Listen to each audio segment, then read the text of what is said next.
Now, apart from the crisis stage, when you're in the middle of an epidemic like Ebola, you've said that health is misunderstood in Africa. That there are actually three overlapping but distinct public health epidemics, chronic health epidemics, that affecting the urban rich, the urban poor, and the rural poor. Can you talk a little bit about that?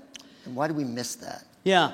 Well, I think we are very focused on infectious disease epidemics, HIV/AIDS, Zika, Ebola. Those tend to, I think one thing we worry about is that they're transmissible, right? Mm-hmm. I mean, they could come and strike us. And we saw that with Ebola. That reached the soils not just of my country and the ones next to it, but United States and other parts of the world.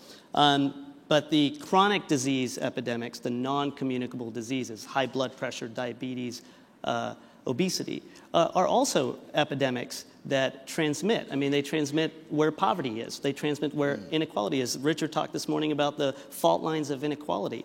If you look at the fault lines of these diseases, where is it more likely to happen? They correlate very closely with poverty and inequality. So I think the good news is, while those diseases and do exist, while we have not yet solved them, there are ways to apply techniques we've used for infectious disease epidemics, controlling it with, say, Ebola community health workers, training those same health workers to, say, focus on high blood pressure and mental health.